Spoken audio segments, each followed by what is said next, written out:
Buen día. No, por ahí está. ¿Me escuchan? Buen día, profe. Sí, ¿Sí se escucha? Sí, profe, se escucha. Buen día. ¿Me escuchan bien y ven bien el power? Sí, doctor. Bueno, Sí, se ve bien. entonces no vamos a demorar mucho porque estamos atrasaditos. Sí, ese favor. Y aire. Me falta el aire. Bueno, vamos a comenzar. El tema que nos toca hoy es enfermedad pulmonar obstructiva crónica. La enfermedad, la EPOC sería, ¿no? La enfermedad pulmonar obstructiva crónica.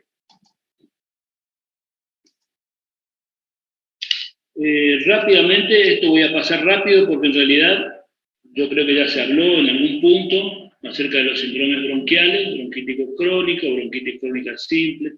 Ya está. Fíjense ustedes, y voy a comenzar acá cuando queremos comenzar a hablar de la enfermedad pulmonar obstructiva crónica. Tenemos que el cuadro clínico tiene fundamentalmente dos manifestaciones. Si ustedes quieren, tres manifestaciones. Sería la tos, el catarro y la disnea. La tos es el primer síntoma que aparece, bueno, es frecuente y a veces paroxística, más intensa en horas de la mañana. Y a la noche, casi siempre es productiva, bueno, la producción, digamos, el catarro puede ser mucoso o mucopurulento. A veces, en algunas circunstancias, cuando tienen infecciones sobreañadidas, bueno, puede ser purulenta y con estría de sangre, francamente noctóica, es decir, esto nos habla de una inflamación crónica, una lesión crónica en la mucosa bronquial, y también tienen que ir poniéndole un poquito de atención porque esto era el fundamento etiopatogénico de la bronquiectasia, ¿no? Bueno, durante los accesos intensos de tos, el enfermo puede perder el conocimiento, no hasta tener convulsión o sufrir relajación de esfínteres. Bueno, estos son, digamos, algunas variedades de tos. Y el otro síntoma, ¿no?, es la disnea. Son dos elementos clínicos, tos húmeda o productiva, con secreciones, y la disnea. Son los tres elementos constitutivos de la parte clínica y la manifestación clínica de la EPOC, ¿no? Bueno, en los primeros años de evolución de la enfermedad, el paciente no se queja de disnea, pero cuando el proceso avanza se produce hipoxemia e hipercapnia y aparece la falta de aire, bueno, al esfuerzo. Ahora, cuando aparece la disnea como tal, fundamentalmente ya siempre hay un grado de obstrucción que es marcado por debajo del 50%, por debajo del 49% de lo S1, ¿no? A veces se añaden procesos infecciosos, bueno, y en este caso la disnea cambia su clase funcional y evoluciona rápidamente a disnea en reposo. Bueno, con frecuencia los enfermos son pícnicos y obesos, bueno, tienen poca o ninguna alteración en el tórax, la amplitud respiratoria y las vibraciones vocales son normales, la sonoridad pulmonar y la percusión está poco modificada, la ocultación permite percibir estertores bronquiales y ruido de tubo, fundamentalmente, especialmente roncos gruesos y algunas sibilancias. Bueno, a veces puede palparse el latido de la punta cerca del esternón del lado izquierdo, del tercio inferior, y esto es como consecuencia de la hipertrofia ventricular derecha. Acuérdense ustedes que estos pacientes crónicamente tienen hipoxia alveolar. La hipoxia alveolar, porque aumenta la cantidad de dióxido de carbono dentro del alveolo, desplaza el oxígeno y hay hipoxia alveolar.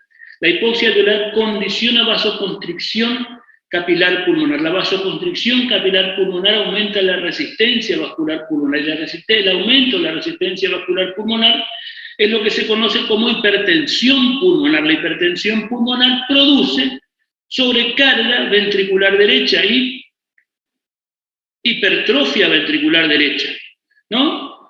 Y ya en estas circunstancias aparecen otros elementos, como por ejemplo el abotagamiento facial, con la cianosis, y es acá donde nosotros descubrimos que aparecen los famosos abotagados azul. 2 segunditos, voy a atender el teléfono y después apago el teléfono.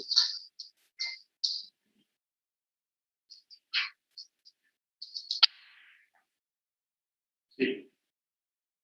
Sí.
Disculpen, tenía un problema de otra índole, médico también, pero bueno, la etiología de las bronquitis fundamentalmente está dada por hipersecreción bronquial, hipertrofia de la glándula mucosa, metaplasia e inflamación. Eso forma parte de la anatomía patológica, ¿no? Que se puede definir en términos clínicos por la presencia de tos, expectoración diaria o casi diaria por 3 meses al año, por lo menos durante 2 años consecutivos. Es decir, la tos y secreciones durante 3 meses al año, durante 2 años consecutivos, define bronquitis crónica, ¿no? Vamos a comenzar a hablar directamente de la EPOC. Ojo, que la bronquitis crónica, si no tiene obstrucción crónica al flujo aéreo, no es EPOC, es bronquitis crónica simple, nada más. ¿Está? No confundir con la EPOC. Ahora vamos a hablar de la EPOC, esto es a modo ilustrativo, y esto es el concepto que tenemos que tener de esta enfermedad. Se define como una enfermedad prevenible y tratable, caracterizada por una inflamación crónica poco reversible del flujo aéreo. Fíjense ustedes, prevenible, tratable, esto estamos hablando de que hay un factor externo que es muy importante en la génesis y en el desarrollo de esta enfermedad, que caracteriza por una limitación crónica poco reversible, ¿no? Al flujo aéreo. Estamos hablando de obstrucción crónica al flujo aéreo. Digamos que si nosotros nos ponemos a pensar, esto estamos hablando exactamente desde el punto de vista funcional, exactamente algo que es exactamente igual al asma. Bueno, esta limitación al flujo aéreo es por lo general progresiva, esa es otra característica, prevenible, tratable, limitación crónica poco reversible al flujo aéreo, que es progresiva y está asociada a reacción inflamatoria anómala a partículas nocivas o gases, principalmente el humo del tabaco. Ese es el concepto. Con este concepto podemos desarrollar casi toda la enfermedad, la EPOC. Aunque la EPOC afecta a los pulmones, también se caracteriza por presentar efectos sistémicos. Este es un concepto que se viene teniendo en cuenta desde hace aproximadamente unos 10 años atrás, porque se ha visto que el paciente con enfermedad pulmonar obstructiva crónica no solo tiene afectación pulmonar y respiratoria, sino que tiene afectación sistémica. Bueno, entonces se define entonces como un trastorno caracterizado por limitación crónica del flujo aéreo con síntomas respiratorios persistentes, aunque fundamentalmente los pulmones aunque afecta fundamentalmente a los pulmones, suele asociarse a algunas comorbilidades que incrementan la severidad. Bueno, las más frecuentes: cardiopatía isquémica, insuficiencia cardíaca, ictus, hipertensión arterial, diabetes, insuficiencia renal, anemia, ansiedad, depresión y la osteoporosis y el cáncer. Fíjense ustedes, estas asociaciones o estas comorbilidades de la EPOC son muy frecuentes en todas las personas mayores a 50 años o mayores a 40 años. ¿Sí? Y teniendo en cuenta que la afectación pulmonar por el tabaco ocurre tardíamente, no es que comenzamos a fumar y tenemos EPOC, sino que se va desarrollando a través del tiempo. Bueno, desde el punto de vista epidemiológico, fíjense ustedes, la EPOC, digamos, en Argentina tiene la mortalidad, digamos, por bronquitis crónica 2.3 cada 100.000, enfisema 3.6 cada 100.000. Está aumentando el número de enfermedades de pacientes con enfermedad pulmonar obstructiva crónica. Es la 4ª causa de muerte en el mundo. Y acá hay que tener en cuenta, fundamentalmente, hay que tener presente que si nosotros lo tenemos a la enfermedad pulmonar obstructiva crónica como una consecuencia directa del tabaco, acuérdense ustedes que ahí el tabaco también es un factor de riesgo para desarrollar cardiopatía isquémica, infarto, muerte súbita y todos los cánceres, incluido el cáncer de pulmón, que es otra de las causas frecuentes de muerte en el mundo. Bueno, la 4ª causa de muerte detrás de la cardiopatía y el cáncer y las enfermedades cerebrovasculares. Fíjense ustedes, cardiopatía, dentro de las cardiopatías, la cardiopatía isquémica, ¿no? Y la cardiopatía y la insuficiencia cardíaca, estas dos tienen como factores de riesgo al tabaco. ¿no? Acuérdense ustedes los factores de riesgo para desarrollar arteriosclerosis, tabaco, dislipemia, hipertensión. El cáncer, directamente relacionado con el cáncer de pulmón relacionado con el tabaco, ¿sí? Y las enfermedades cerebrovasculares con la enfermedad arterial oclusiva o con las arritmias cardíacas, ¿no? Bueno, estrechamente relacionado con la prevalencia del tabaquismo, es decir, cuanto más índice tabáquico hay, más probabilidad de desarrollar EPOC. En principio, es subpercibida por el paciente, la persona que fuma suele tener o pocos síntomas o darle poca importancia al síntoma que tiene. Entonces no jerarquiza que esto puede tener relación con una afectación crónica de la pequeña vía aérea y el parénquima pulmonar. Entonces, la mayoría de las veces sí, yo tengo esta tos que es del fumador, la tos del fumador. Puede ser una bronquitis crónica simple o puede ser una EPOC. ¿Cuál es la diferencia? Uno tiene obstrucción crónica del flujo aéreo, es decir, tiene un patrón obstructivo en la espirometría, con poca respuesta o sin respuesta al beta 2, ¿sí? Y el otro no tiene patrón obstructivo, ¿no? Fíjense ustedes que los EPOC que son tratados en alrededor del 25%, y es muy importante el diagnóstico precoz. ¿Por qué es importante el diagnóstico precoz? Porque en realidad nosotros con el diagnóstico precoz lo que podemos hacer es intervención terapéutica temprana. ¿Y cuál es la intervención terapéutica? En la enfermedad pulmonar obstructiva crónica hay la mayoría de las intervenciones no evitan la caída del flujo aéreo, no evitan el empeoramiento de la caída del flujo aéreo. Hay pocas intervenciones. Una de las intervenciones más efectivas y más costo efectiva es el abandono del hábito tabáquico. Esa sí disminuye la velocidad de la caída del flujo aéreo. Entonces, cuanto más temprano hagamos el diagnóstico de EPOC, más temprano podemos intervenir en el abandono del hábito tabáquico. Y ese sí disminuye la pérdida de la función respiratoria. Bueno, vamos a comenzar directamente a desarrollar la EPOC como entidad clínica individual. Bueno, fundamentalmente, ¿quién puede recibir esto más frecuente? ¿En la atención primaria o en el primer nivel? ¿No? El médico de familia recibe diariamente su consulta, todo tipo de problemas, incluidos los respiratorios, así que parece lógico, no tenemos que olvidarnos, pensar que este es un ámbito de detección más adecuado para la enfermedad pulmonar obstructiva crónica. Bueno, ¿por qué es el ámbito más adecuado? Porque es el que está más cerca de las personas, el que puede acceder más fácilmente y que puede interrogar con muchas variables los síntomas. Entonces, en la sospecha diagnóstica se plantea ante todo paciente mayor de 35 años, con clínica respiratoria y antecedente de exposición al tabaco u otros factores de riesgo conocidos. Exposición laboral, humo de combustible de biomasa, es decir, los que cocina la leña fundamentalmente. Eso tenemos que jerarquizar, que era lo más frecuente hasta hace pocos años, y bueno, la exposición al tabaco. Cuando debemos sospechar, todo paciente mayor de 35 años con clínica respiratoria, es decir, o con disnea, o con cierto grado de disnea, o con tos y catarro, ¿no? Y que tenga antecedentes a la exposición al tabaco u otros factores de riesgo, digamos, reconocidos. Bueno, la disnea es el síntoma principal, pero acuérdense ustedes que la disnea no es el primer elemento que aparece. La disnea aparece ya cuando hay elementos clínicos, otros elementos clínicos y de laboratorio seguramente.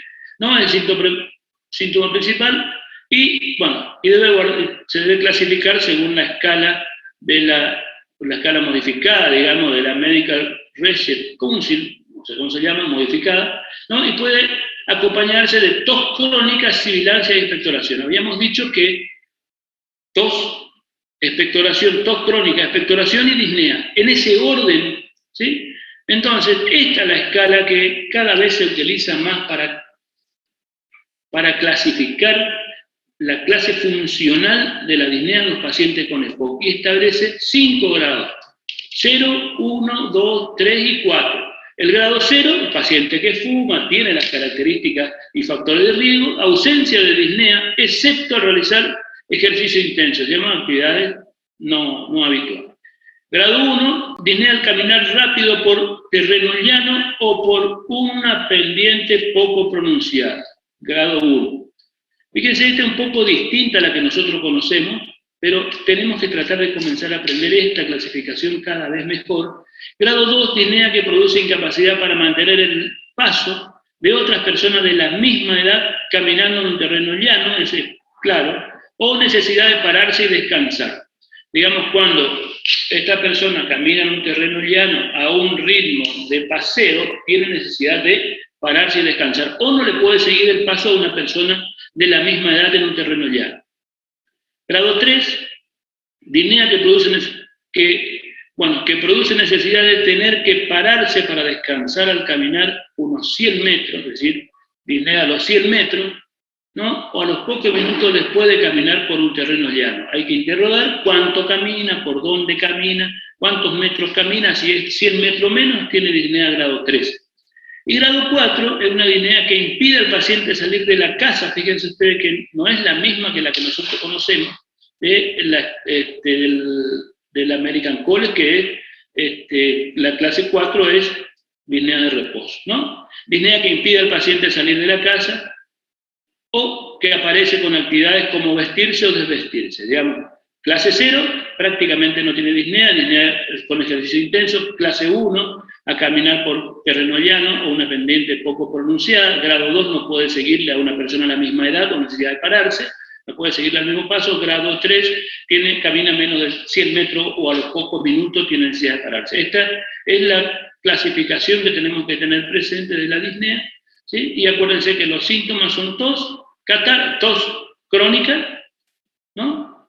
Sibilancia y tos con expectoración, y pueden tener sibilancia. Dentro de los factores de riesgo, dijimos que el principal factor de riesgo es el tabaquismo, y hay otros factores como la exposición a combustible de biomasa, ambientales, con alguna condición laboral, bajo nivel socioeconómico, un antecedente de tuberculosis, otras enfermedades respiratorias en la infancia, factores genéticos, y algunos lo ponen factores de género. Yo no encontré por qué los factores de género están relacionados con el tener EPOC. Sí, antiguamente se hablaba mucho del género, digamos, ¿no? Del género masculino o femenino, porque, si ustedes se acuerdan, en la década del 50, 60, los únicos que fumaban prácticamente eran los hombres. Entonces, 20 o 30 años después, los únicos que tenían enfermedad pulmonar obstructiva crónica eran los hombres. Antes de la década, eso fue antes de la década del 50, 60 y la década del 60, mediados del 60 para adelante, ¿sí? Comienza la liberación femenina, toda esa historia del feminismo, lo cual comienzan con otra visión, sobre todo las mujeres, y los hombres de las mujeres, y ahora distinto, y las mujeres comienzan a fumar y a fumar en público, y entonces ahora también, digamos, si ustedes sacan las cuentas del 50 a los años 80, 90, son 30 años. ¿Quiénes tenían EPOC? La mayoría hombres. Comienzan 10 o 15 años después las mujeres a fumar. Y bueno, desde la década del 90 en adelante, los hombres y las mujeres tienen el mismo riesgo. Bueno, el proceso diagnóstico de la EPOC, entonces, teníamos que una persona de más de 35 años que tenga síntomas como tos, expectoración o disnea, que esté expuesta, ¿no?, a algún factor de riesgo, tabaco, por ejemplo, fumador, ocupacional, contaminación interior-exterior, sobre todo los combustibles de biomasa, sobre todo las leñas, ¿no? A esta persona tiene indicación de realizarse una espirometría, ¿no? En la exploración física, ¿qué es lo que se puede encontrar en una persona con EPOC? La expiración prolongada, y cuando expira, la expiración es prolongada y a veces se suele ocultar sibilancia, hiperinsuflación del tórax, ¿no? Se pueden ocultar sibilancia, roncus en la expiración forzada, disminución del murmullo vesicular en los enfisematosos. En pacientes graves, bueno, pérdida ponderal y de masa muscular, puede haber cianosis central, edemas periféricos y signo de sobrecarga ventricular derecha. Digamos, la aspiración prolongada, la disminución del murmullo vesicular, la sibilancia, los roncos con los catarros, la cianosis, los signos de sobrecarga ventricular derecha, que era el latido ese que nosotros habíamos dicho que se veía o que se podía palpar en el lado izquierdo del esternón, en el tercio inferior. Dentro de los estudios complementarios, fíjense ustedes que todos estos estudios, ninguno hace diagnóstico de EPOC. ¿Están? Estos estudios complementarios forman parte de la metodología de estudio que sirven en algunas circunstancias, todas las circunstancias, para hacer diagnósticos diferenciales fundamentalmente, porque la radiografía de tórax, por ejemplo, las siguientes exploraciones y pruebas complementarias pueden considerarse como parte de la evaluación de la EPOC, no como para diagnóstico de la EPOC. Entonces, ¿qué es lo que nosotros podemos con la radiografía? Lo único que sabemos es que hay atrapamiento aéreo, ¿no? Que tiene EPOC, ¿sí? Que es una de las cosas más frecuentes de encontrar en el EPOC. ¿Y cómo se evalúa, cómo se visualiza el atrapamiento aéreo? Bueno, diafragma aplanado, costillas horizontales, aumento de los espacios intercostales, aumento del aire retroesternal en el perfil, ¿sí? Eso es lo que se ve en la radiografía de tórax. En la tomo se pueden ver, bueno, diagnóstico diferencial, por ejemplo, con bronquiectasia o con bulla o con quistes pulmonares o pleurales. Eso se pueden ver, pero no hace diagnóstico de EPOC. Bueno, el análisis de sangre, el hemograma, fundamentalmente en el hemograma vemos en los pacientes que tienen hipoxemia crónica, ¿qué es lo que vamos a ver? Si tienen hipoxemia crónica, una de las respuestas fisiológicas normal es el aumento de la hemoglobina, o sea que poliglobulia, ¿no? Poliglobulia es una de las cosas que se...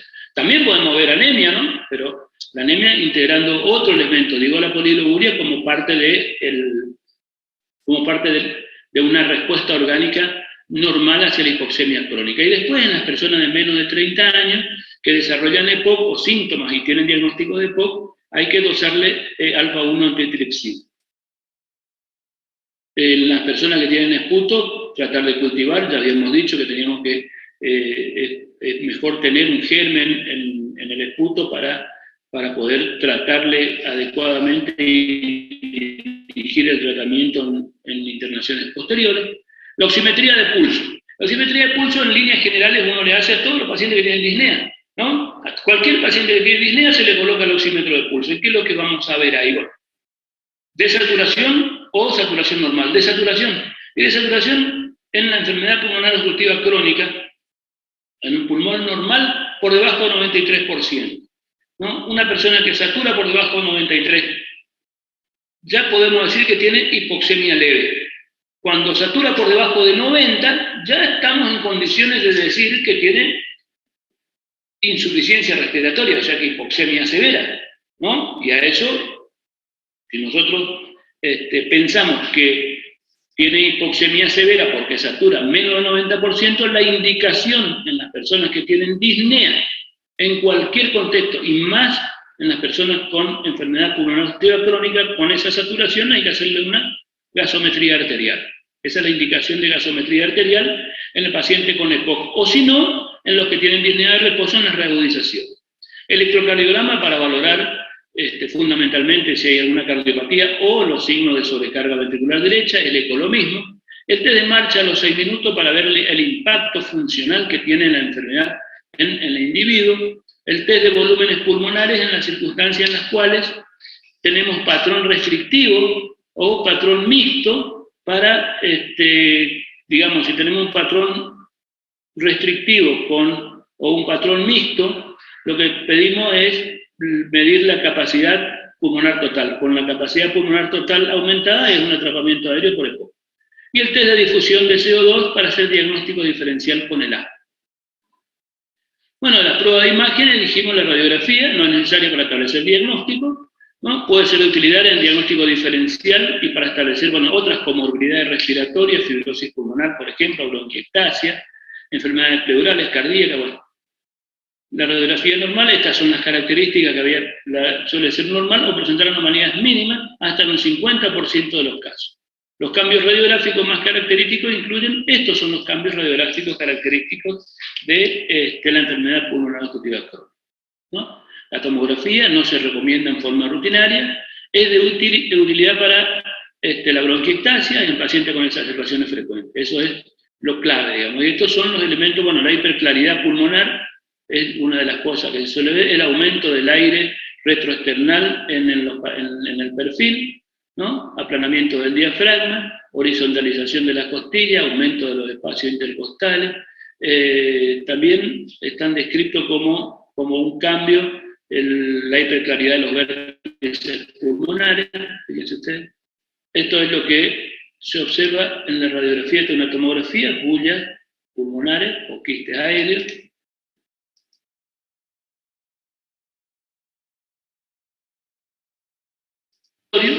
Bueno, en general tienen un valor secundario, pues no son diagnósticas.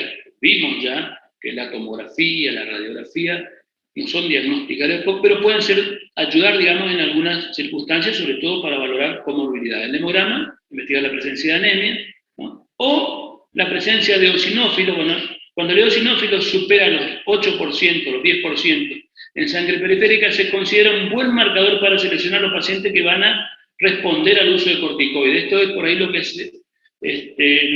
se llama síndrome de superposición junto con el asma, ¿no? Y desde el punto de vista bioquímico, bueno, la valoración de alfa-1 antitripsina, fundamentalmente cuando hay una disminución por debajo del 20% de la actividad, puede considerarse que la deficiencia de alfa-1 antitripsina es la causa de la enfermedad pulmonar obstructiva crónica. Y el tratamiento, además de tratar la EPOC, hay que inyectarle, digamos, alfa-1 antitripsina cada 15 días o cada 30 días, de acuerdo a la dosis. La oximetría de pulso, otro de los elementos, estimar la saturación de oxígeno, ¿no? De la hemoglobina, la necesidad de oxigenoterapia suplementaria, bueno, cuando es de menos de 92, debe sospecharse la presencia de insuficiencia respiratoria, y acá, cuando sospechamos esto, solicitar la gasometría arterial. Bueno, después los estudios de los volúmenes pulmonares, ya dijimos por qué, y el test de caminata de los 6 minutos también. Entonces, todo el algoritmo de diagnóstico del EPOC, ¿no? Esquema de procedimiento diagnóstico. Para el diagnóstico del EPOC tenemos una persona que tiene síntomas, tos y catarro durante más de 3 meses en los últimos 2 años, disnea, tos y catarro y disnea, que sea fumador con un índice tabáquico de más de 10 paquetes años,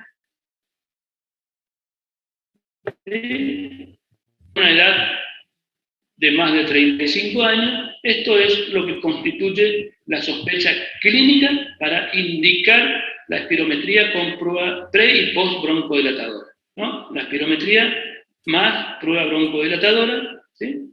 Si en la espirometría con la prueba broncodilatadora nos da un patrón obstructivo, es decir, la relación versus 1 sobre capacidad vital forzada post-broncodilatador por debajo de 0,7, o sea, el 70%, el diagnóstico es EPOC.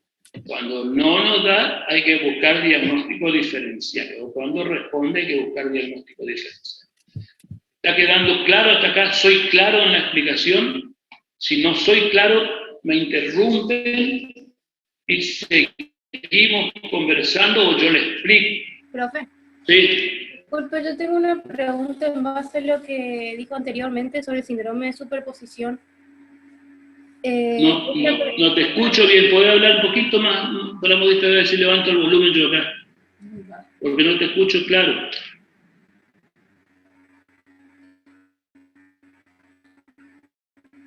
Que tengo una pregunta sobre... Ah, sí, ahora enseguida voy a desarrollar un poquito eso. Ah, bueno, está. ¿Ah? Bueno, el diagnóstico diferencial, bueno, con asma fundamentalmente, con las bronquiectasias y con las bronquiolitis obliterantes, que esto suele estar relacionado con enfermedades crónicas, sobre todo virales, ¿no? O exposición a humos o limitantes. Esto, desde el punto de vista funcional y terapéutico, no hay diferenciación con la EPOC porque se trata exactamente igual, ¿no?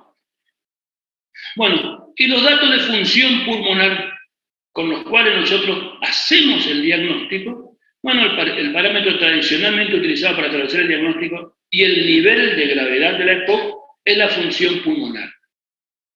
Dentro de los datos que se observan en la función pulmonar, el test de función pulmonar, es decir, en la espirometría, es decir, una relación B/1 sobre capacidad vital forzada por debajo de 0,7, indica que se trata de un patrón obstructivo. Esto es lo que tienen que tener presente siempre, ¿no?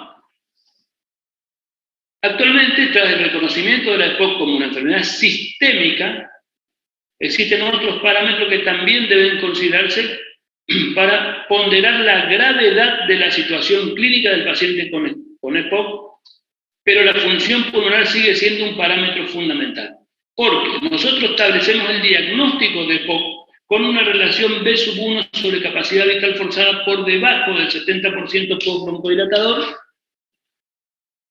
que no responde adecuadamente al broncodilatador, ¿sí? Y la severidad de la EPOC lo hacemos en base a la caída del flujo expiratorio forzado en el primer segundo, ¿sí? Al volumen expiratorio forzado en el primer segundo, decíamos el B/1. La relación me dice que es EPOC, y la severidad está dado por el B/1. Entonces los trazados espirométricos son B/1, 69%, no, perdón, capacidad vital forzada 2.36, que es el 69% del predicho, el B/1 1.15, que es 42, y la relación 49%. Fíjense ustedes que acá esto me dice que tiene un patrón obstructivo, ¿no? Y la respuesta, fíjense ustedes, de 2.36, 41,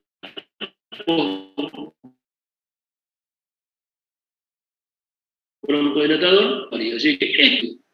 Entonces, si tiene un patrón obstructivo, B/1 por debajo del 70%, y acá vamos en base a el B/1.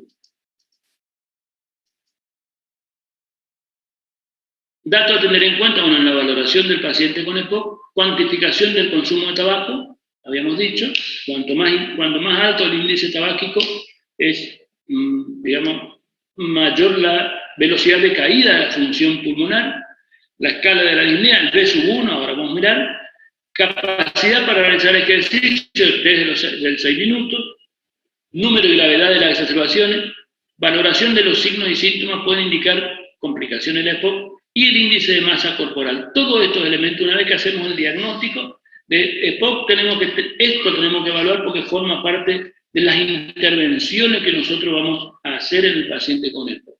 Profe, ¿Sí? ¿cómo hacemos la valoración del peso de la persona cuando está en silla de ruedas? No escucho. No entiendo yo la pregunta. ¿Cómo realizamos la valoración del peso de la persona cuando El índice de masa corporal. Claro, pero cuando está en silla de ruedas, digo, pues. No escucho. En silla de ruedas, cuando está inválida la persona. Pero hay mediciones antropométricas que voy a hacer para poder calcular la altura. Qué sé yo, la longitud de la tibia es una de ellas, la longitud de tibia de fémur es otra, para poder calcular la altura, para decir, bueno, esta es la altura. EPOC y tabaquismo. Bueno, dijimos que tenemos que valorar cuantificación del consumo de tabaco. Bueno, fíjense que más del 90% de los EPOC son o han sido fumadores. Es decir, de los EPOC, el 90% o más son fumadores. Pero, fíjense ustedes, algunas guías o algunos estudios hablan del 18, otros del 20, otros poquito más, poquito menos. De los que fuman desarrollan EPOC. Es decir, no todos los fumadores desarrollan EPOC. Esto tenemos que tener presente. Pero una vez establecida, dejar de fumar retrasa la progresión, ¿sí?, de la caída de la función pulmonar. No es reversible, esto previene. O sea que fundamentalmente lo que nosotros tenemos que hacer con la EPOC es prevenirla. Y este es el índice tabáquico, el índice de paquetes año, es el número de cigarrillos por día por el número de años, por el número de años que fumó, por el número de cigarrillos que tiene un paquete. ¿Sí? Número de cigarrillos por día por el número de años sobre el número de cigarrillos de un paquete. Bueno, el diagnóstico precoz, la espirometría a toda persona que sea fumadora, más de 40 años, con un índice de más de 10 paquetes años, sobre todo si tiene tos crónica y disnea o con infecciones respiratorias recurrentes. Esto es lo que se conoce como índice tabáquico o índice de paquetes año. No es paquetes por año, sino es paquetes año. Peak year. La escala de la disnea, ya habíamos visto, 0 cuando no tiene disnea al caminar, sí tiene con ejercicio intenso, grado 1, disnea al caminar rápido en terreno llano o con una pendiente poco pronunciada, grado 2 cuando no puede seguir el paso a una persona de la misma edad caminando en un terreno llano, o tiene necesidad de pararse, grado 3, disnea que aparece a los pocos minutos de comenzar a caminar en terreno llano o antes de los 100 metros, y grado 4 que le impide salir de la casa, o vestirse y hacer actividades de aseo mínimo. Bueno, la disnea dijimos el síntoma cardinal de la EPOC, disnea. El primer síntoma de la EPOC, tos y catarro, ¿no? Y aparece en estadios avanzados, fundamentalmente suele aparecer cuando la caída del BSU1 está por debajo del 49%, por debajo del 50%, suele aparecer la disnea. ¿Sí? Es una sensación subjetiva, no debe ser cuantificada. Esta es la escala, ya sabemos cuáles son. ¿Sí? Así que, y la clasificación por severidad según la caída del volumen respiratorio forzado en el primer segundo, ¿sí? Del BSU1, sería, esta es la clasificación que utilizan en casi todos lados, que es la del GOLD, digamos, fundamentalmente, ¿no? ¿A qué le llamamos EPOC por BSU1 leve? Al que tiene una relación BSU1 sobre capacidad vital forzada por debajo del 70%, con un BSU1 por arriba del 80%. Moderado es cuando tiene el tifenó, digamos, que es lo que le llaman a la relación BSU1 sobre capacidad vital forzada, todo esto tiene por debajo del 70%. ¿Sí? Pero el leve tiene una caída del BSU1 que está superior del 80%, el moderado tiene entre el 50 y 79%, entre el 50 y 80 en realidad sería, ¿no? El grave es de 30 a 49%, y el muy grave por debajo de 30 o menos de 49 con signos y síntomas de insuficiencia respiratoria crónica. Por ejemplo, cianosis, poliglobulia, ¿está? Que también a esto se denomina estadio de GOL 1, 2, 3 y 4.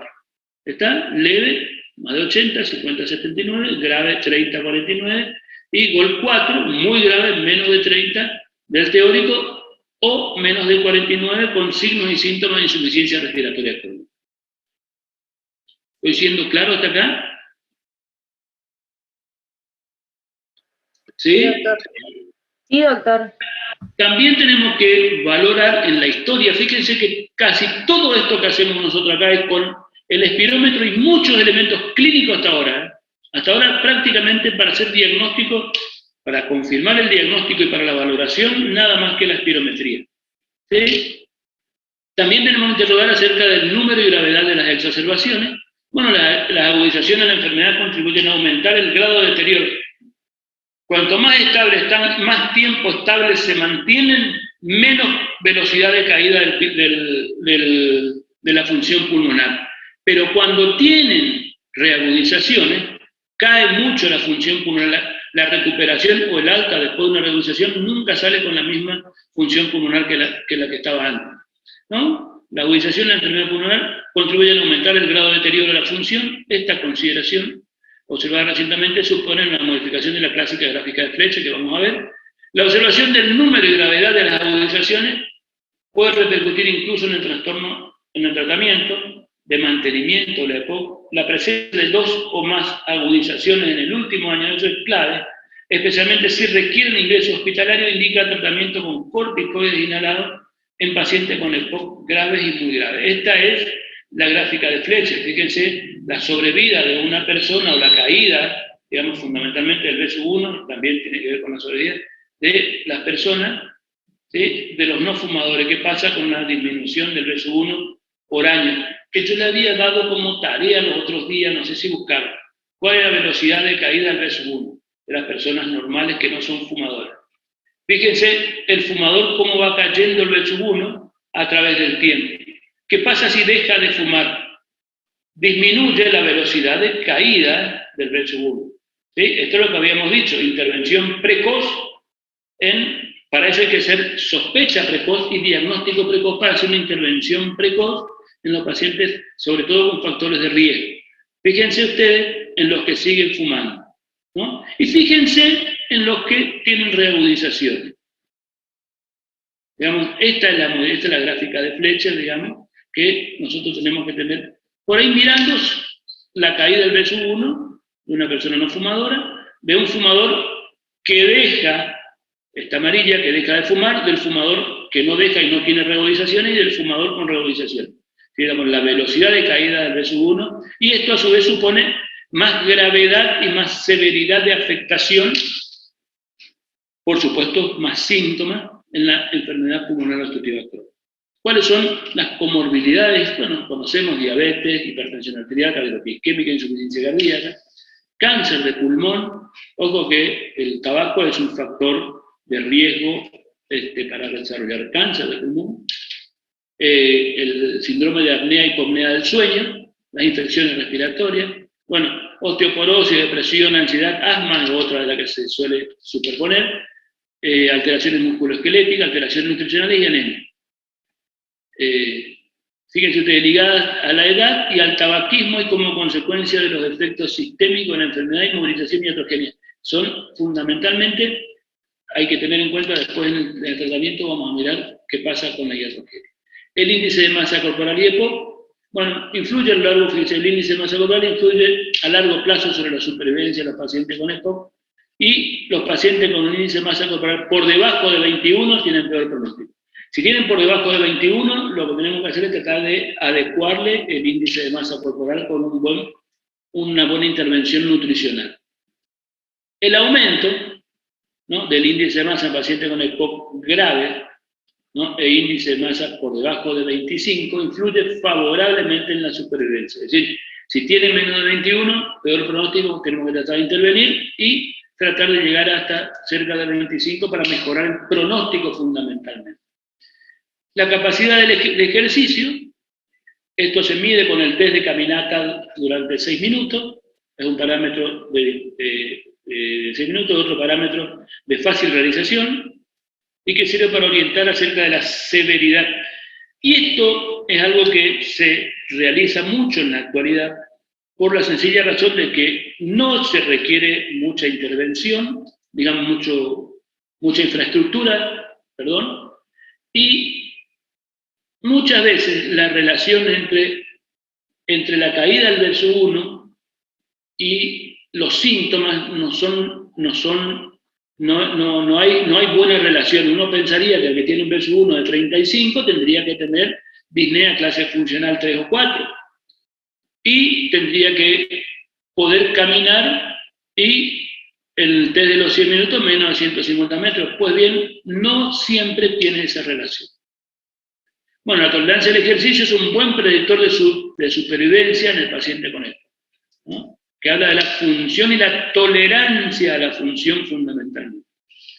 Este es un índice que solemos utilizar como para tener una idea de la funcionalidad, digamos, que utilizamos el índice de masa corporal, el grado de obstrucción, el grado de disnea y el grado de distancia caminada. En base a esto, a cada uno, el B1, por ejemplo, si está más de 65, 50, 64, le vamos dando un puntaje, la distancia caminada más de 350, 0, digamos, si tiene cada uno de estos tiene mejor pronóstico y menos severo seguramente es, ¿no? Y fíjense ustedes lo mismo que el B1, si tiene menos de 35, 3 puntos, distancia caminada menos de 150 metros, disnea clase funcional 4, se le va asignando puntaje. Y de 0 a 3 puntos el riesgo de mortalidad es leve, de 4 a 6 moderado, de 7 a 10 puntos la mortalidad o el riesgo de muerte es muy alto.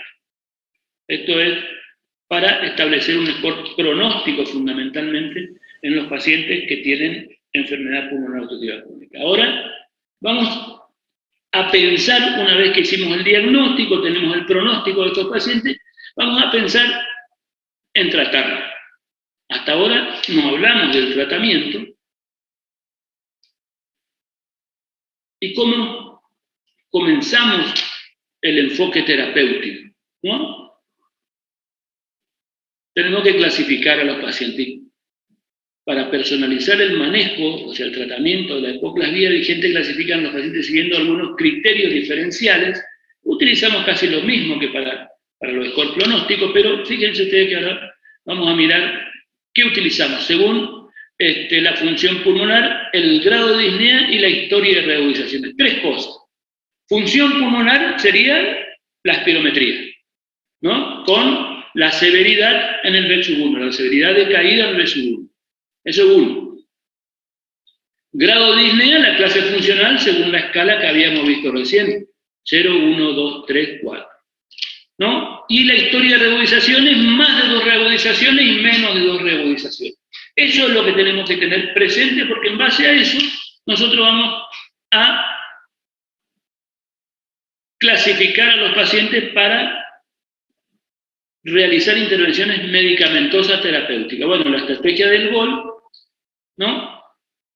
Propone valorar el grado de obstrucción del paciente y clasificarlo en grupos A, B, C, D, ¿no? En función a nivel de los síntomas según la puntuación obtenida en la escala de disnea, en el cuestionario CAT, que es un cuestionario de estabilidad y de percepción de los síntomas, que también se utiliza para el asma, no sé si ustedes se acuerdan, ¿no? Y el número de exacerbaciones registradas durante el último año.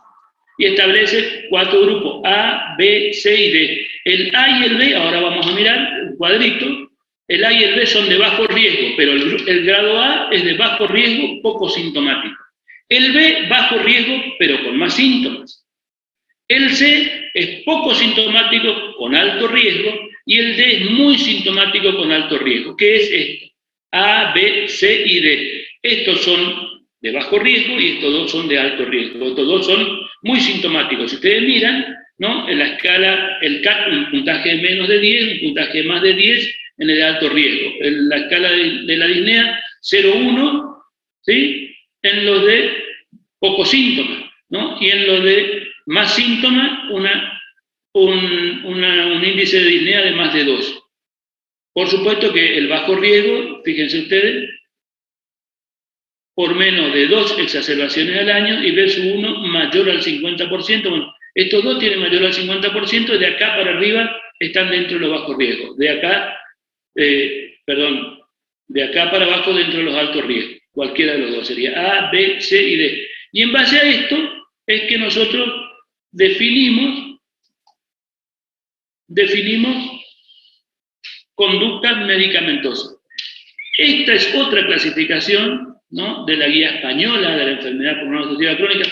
Es muy similar, es distinto la gráfica, pero la clasificación es muy similar, muy parecida, y tiene la ventaja de la guía española de la enfermedad pulmonar obstructiva crónica de que clasifican fenotipos, y acá este fenotipo es un fenotipo que es el de superposición, en el cual responden muy bien al tratamiento con broncodilatador y corticoide. Este es el fenotipo que le llaman fenotipos reagudizadores o de superposición con asma. Vamos a ver las intervenciones terapéuticas y el tratamiento. ¿Cuáles son los objetivos terapéuticos de la EPOC? Una vez que nosotros le clasificamos, sabemos si es de bajo riesgo o de alto riesgo, de bajo riesgo sin síntomas o con muy pocos síntomas, de bajo riesgo más sintomático, de alto riesgo con muchos síntomas y de alto riesgo con pocos síntomas. Serían A, B, C y D. Los objetivos terapéuticos a corto plazo: aliviar los síntomas, mejorar la actividad diaria y la tolerancia al ejercicio y mejorar la calidad de vida, ¿no? objetivo terapéutico. A largo plazo, retrasar la progresión de la enfermedad, tratar las exacerbaciones, reducir la frecuencia y gravedad, prevenir y tratar precozmente la complicación de la enfermedad, reducir la mortalidad, reducir mortalidad, mejorar la tolerancia al ejercicio y reducir los efectos secundarios de la medicación. Es decir, también hay que mirar y tener en cuenta los efectos adversos de la medicación porque también forma parte de la calidad de vida. Bueno, las intervenciones podemos resumir en, fíjense ustedes, deshabituación tabáquica, ¿no? A todos los pacientes que tienen riesgo, a todas las personas en el consultorio, distraer o invertir de 3 a 5 minutos de la consulta, interrogándole acerca del hábito tabáquico, y si tiene, tratar de intervenir, con eso se logran muy buenos efectos en la deshabituación del hábito. Ahora vamos a discutir un poquito de eso. Deshabituación del hábito. Después, intervención farmacológica, ¿no? Intervención farmacológica, ahora vamos a ver cuáles son las drogas que se utilizan. Actividad física, actividad física, oxigenoterapia domiciliaria, la ventilación mecánica y en algunas circunstancias cirugía como tratamiento de la enfermedad pulmonar obstructiva crónica. Las medidas generales, ejercicio físico regular en todos los pacientes, en la medida de su posibilidad, digamos, ejercicio limitado por el síntoma, todos tienen que realizar. Dieta equilibrada y control de peso corporal, vigilar la desnutrición, porque existe una relación directa, ya habíamos visto, entre índice de masa corporal bajo y la mortalidad. Por debajo de 18, una alta mortalidad, así que hay que adecuar. Medida higiénica y dietética de sueño y descanso, evitar contaminantes ambientales y profesionales domésticos que aumenten la hiperactividad bronquial y hiperreactividad bronquial, vacunación antigripal, en algunos casos vacunación antineumocócica y consejo antitabáquico. Dentro de las medidas generales, entonces adecuar la dieta, adecuar el índice de masa corporal, la vacunación, ¿no? Y consejo antitabáquico y vacunación antigripal. Cesación tabáquica. Profe, una pregunta. Sí. ¿Cuáles son los casos en los que hay que aplicar la vacuna contra el neumococo al paciente? Ahora ya vamos a ver, ya bien, 2 minutitos. Gracias.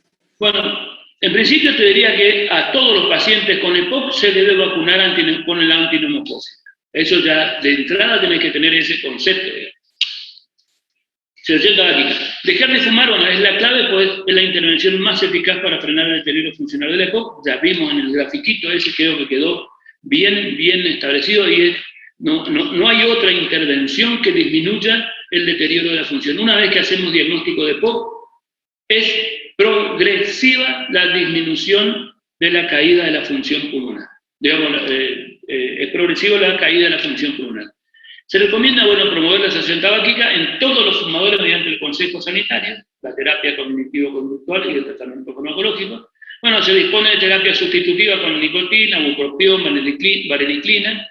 Bueno, todo último financiado por los sistemas de salud, ¿no? El tratamiento combinado incrementa la tasa de abstinencia, es decir, cognitivo-conductual y el tratamiento con drogas sustitutivas y con antidepresivos. A todos los pacientes hay que preguntarles.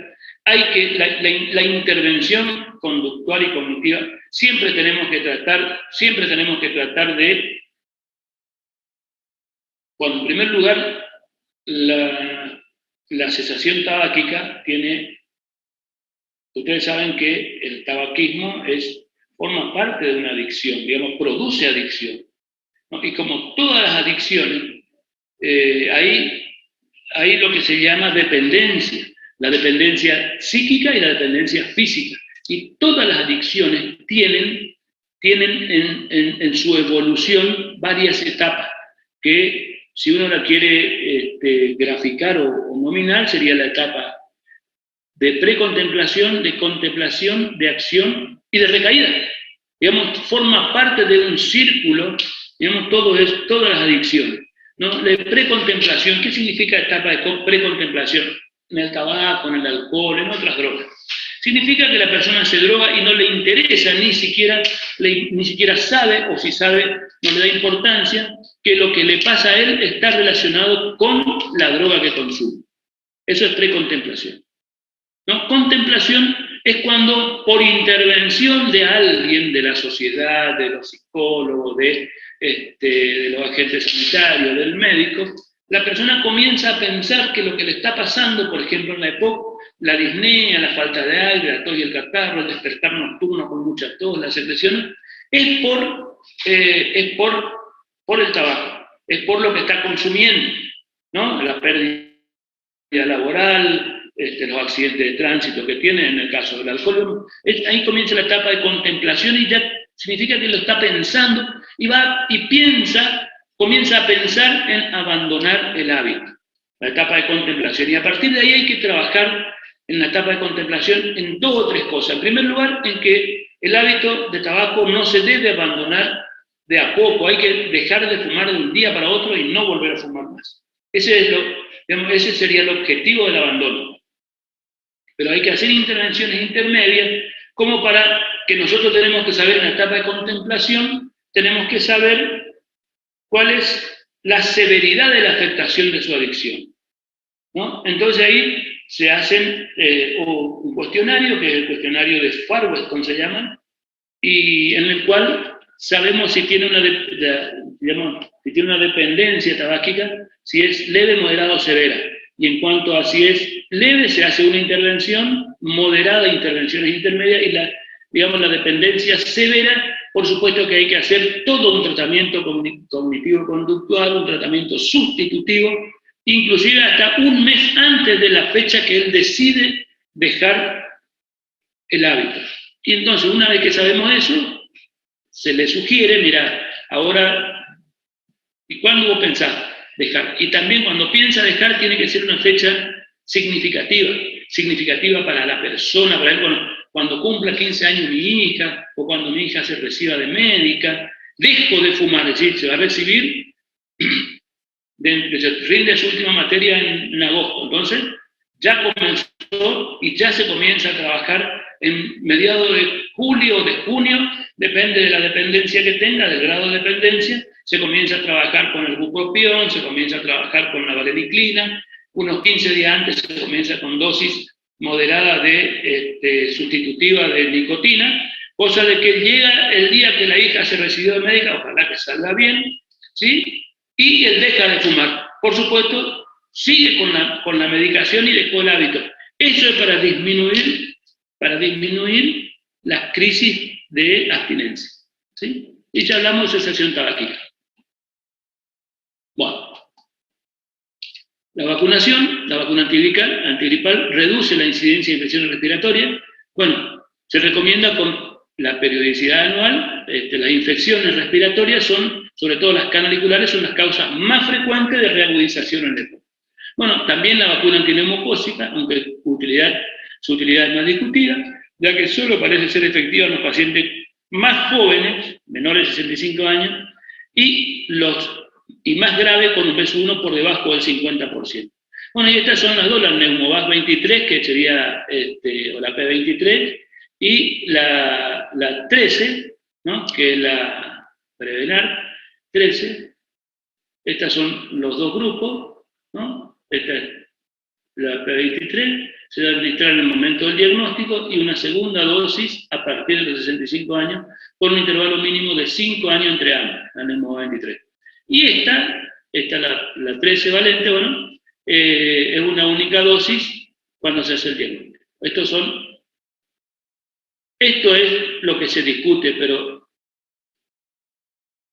lo que se discute en realidad es la efectividad de disminuir el número de neumonía, pero sí disminuye seguro y la severidad.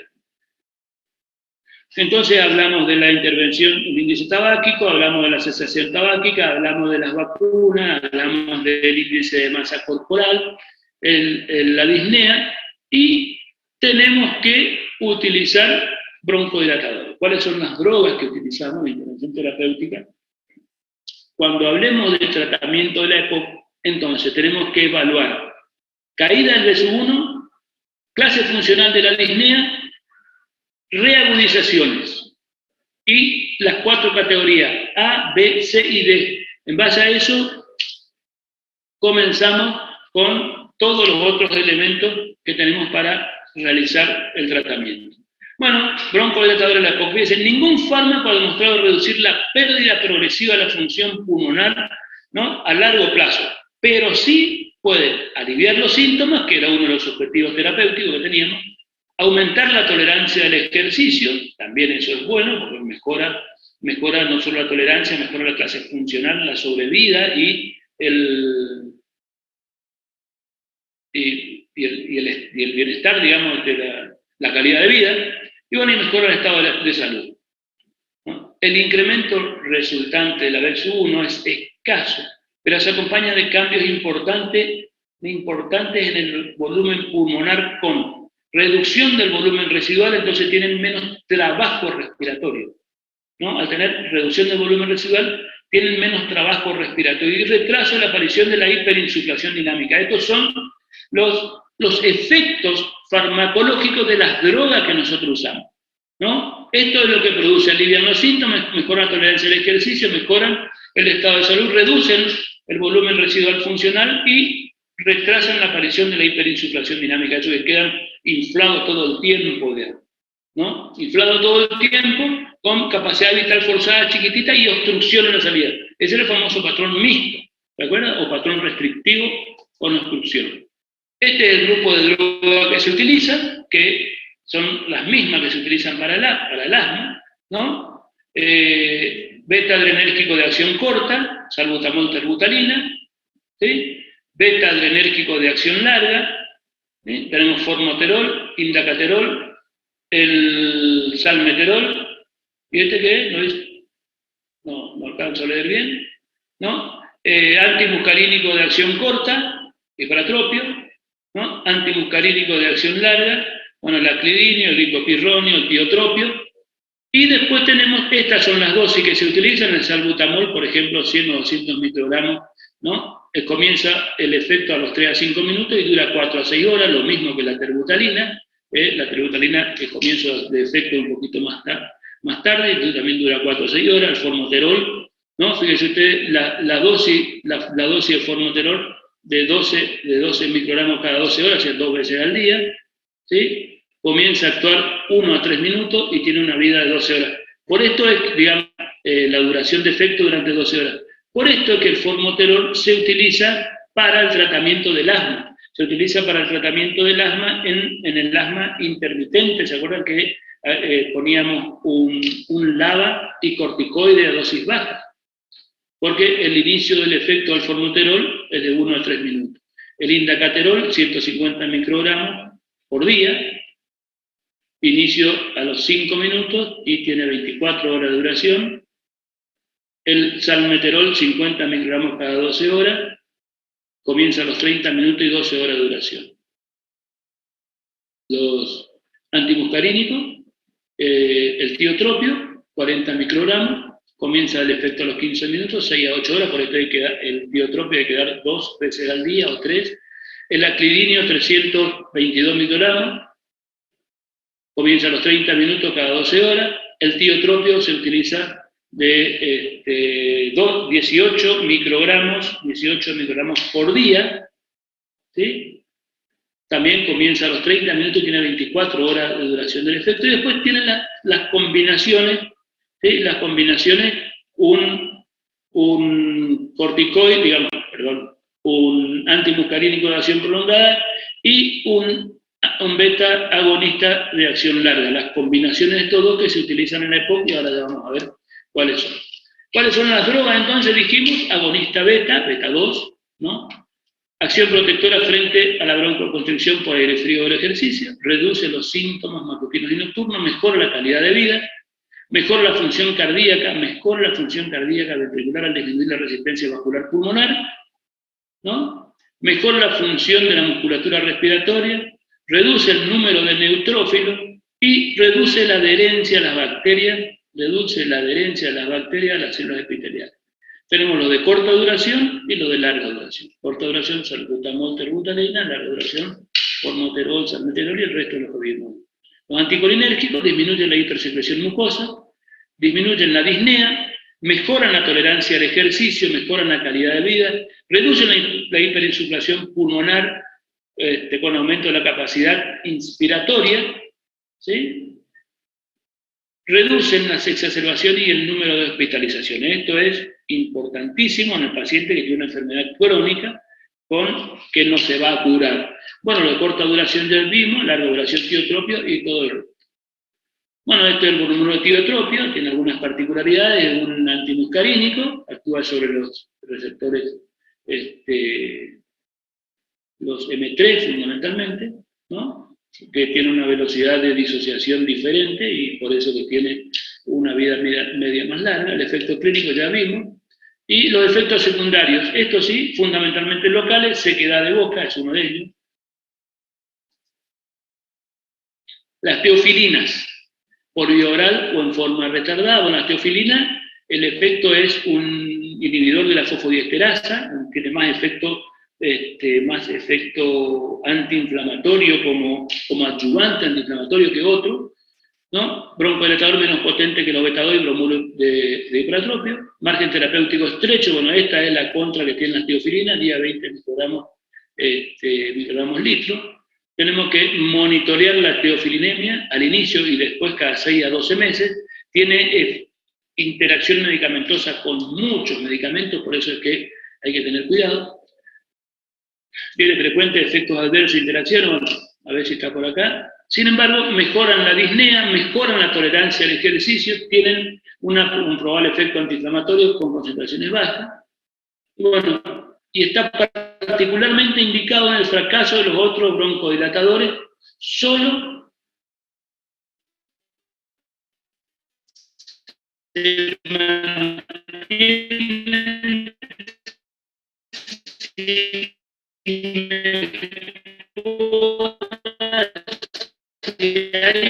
por ejemplo, tiene interacción con los anticoagulantes orales, como por ejemplo la cenocomalol o la warfarina.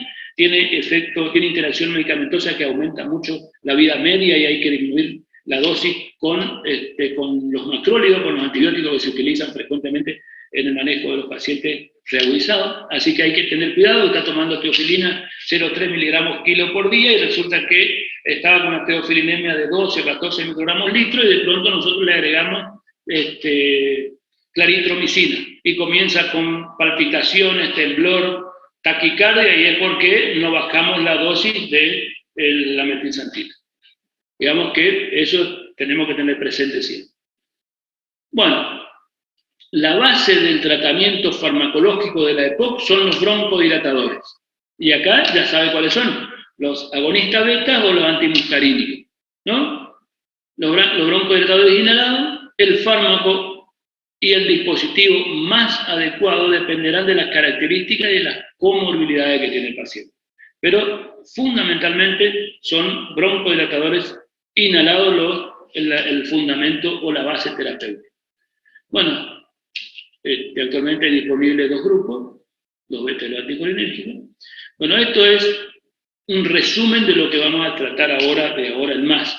Bueno, de forma general, para el tratamiento de mantenimiento se prefieren broncodilatadores de larga duración, conocidos como agonistas beta de acción larga o antimuscarínicos de acción prolongada. Ambos tipos proporcionan un efecto broncodilatador similar, mejoran la disnea y la calidad de vida. ¿Sí? Por supuesto que los antimuscarínicos han demostrado mejores resultados en la reducción de las exacerbaciones en la EPOC, justamente porque disminuyen la hiperinsuflación dinámica y mejoran la ventilación.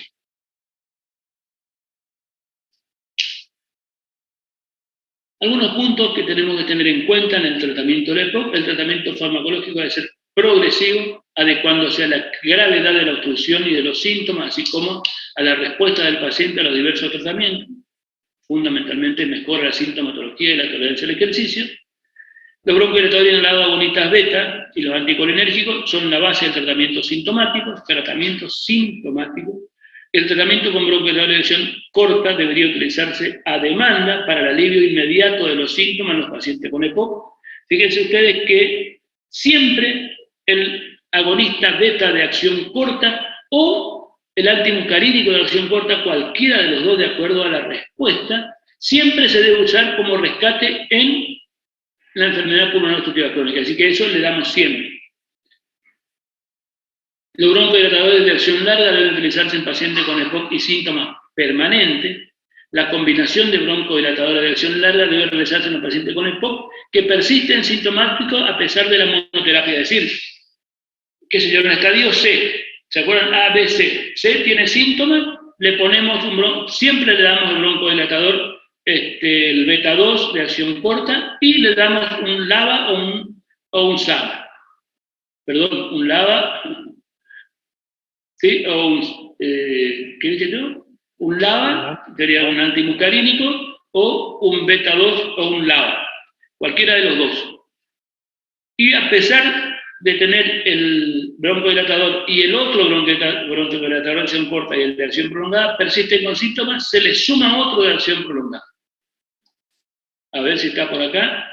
Bueno, los broncodilatadores de acción corta suelen emplearse a demanda en pacientes con síntomas ocupacionales y afectación funcional leve, o añadido al tratamiento de mantenimiento para el alivio de los síntomas. Esto está claro. Cuando no se consigue una respuesta adecuada, con la monoterapia se recomienda tratamientos combinados con broncodilatadores de diferentes grupos, ya sea en dispositivos separados o en dosis fija, que es lo que habíamos visto en el power inicial de las drogas. ¿Cuáles son los efectos adversos? Esto siempre tenemos que conocer que los broncodilatadores, fundamentalmente los beta-adrenérgicos, temblor fino de manos, palpitaciones cuando se utiliza mucha demanda, bueno, taquicardia, menos frecuentemente broncoespasmo por acción irritativa de la partícula que llega a los bronquios, puede tener nerviosismo, cefalea, hiperglucemia y en dosis altas hipocalemia, es decir, hipopotasemia.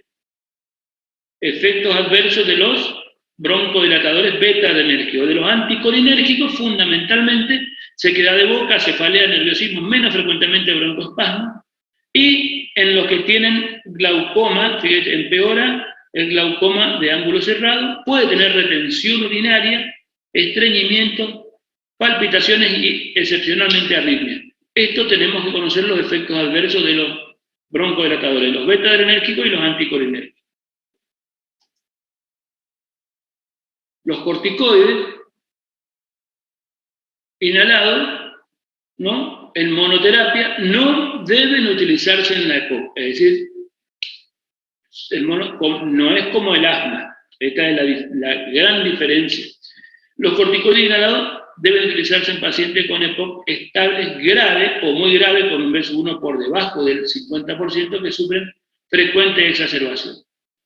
Corticoides sistémicos no se recomienda como tratamiento de fondo en la EPOC por sus efectos adversos.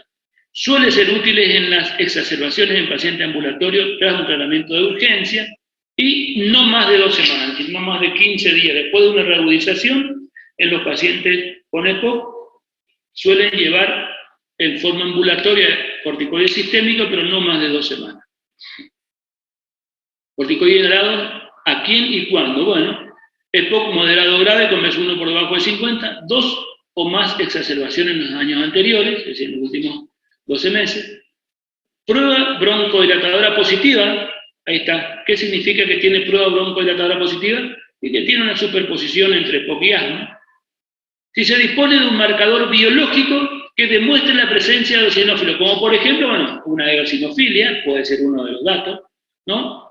Periodo de seguimiento 6 a 12 meses con atención a agudizaciones e ingresos, cuestionario de calidad de vida, resultados funcionales, marcadores biológicos y el índice BODE.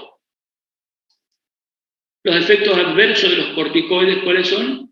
Las reacciones adversas más frecuentes son candidiasis oral, disfonía, puede tener equimosis, bueno, pero la más importante es un mayor riesgo de neumonía, especialmente pacientes que reciben dosis elevadas, fumadores con comorbilidades de más edad, ¿no?, que son más frágiles.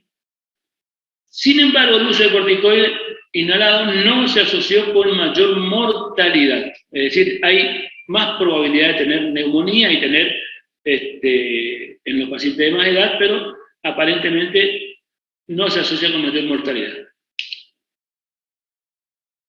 Bueno, en cuanto a los corticoides sistémicos, se reconoce el beneficio de pautas cortas, dijimos 2 semanas, en el tratamiento de las exacerbaciones, pero no se recomienda el uso prolongado en la EPOC estable.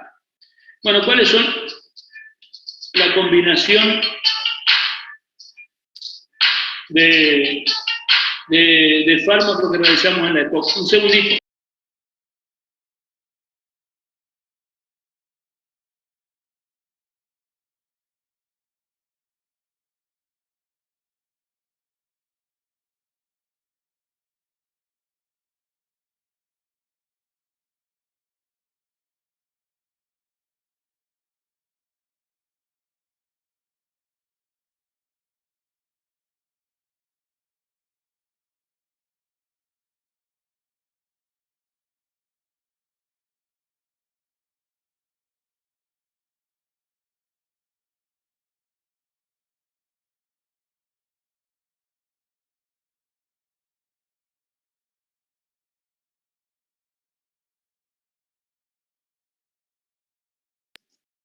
Bueno, seguimos. ¿Cuál es la combinación? Bueno, la comparación de la asociación de agonista beta-adrenérgico de acción larga y antimuscarínico de acción larga versus agonista beta-adrenérgico de acción larga y corticoide apunta un beneficio para la combinación de los broncodilatadores. Es decir, la de los beta-agonistas y los antimuscarínicos es mejor que los beta-agonistas con corticoides. La combinación de los beta, ¿no?, de los beta-2 de acción larga y corticoide inhalado debe utilizarse en pacientes con EPOC grave y síntomas permanentes con exacerbaciones frecuentes. Y si a eso le sumamos algún marcador biológico como hipereosinofilia y respuesta broncodilatadora, sin duda que tiene que llevar porque son los famosos síndromes de superposición. Bueno, la triple terapia combinación de tiotropio, beta-2 agonista de acción larga y un corticoide inhalado deben utilizarse en pacientes con EPOC grave o muy grave con mal control de los síntomas, es decir, combinar los 3 cuando tienen mal control de los síntomas. Otros fármacos que se utilizan para el manejo de los pacientes con EPOC, solemos ver muy frecuentemente la utilización de mucolíticos, por los datos controvertidos. Hay un estudio del Bronco que ha demostrado una reducción del número de observaciones en pacientes tratados con N-acetilcisteína, pero solo los que no reciben corticoides, es decir, los mucolíticos N-acetilcisteína en los que no reciben corticoides pueden tener mejor respuesta, digamos, sobre todo en las exacerbaciones. Antitusígenos.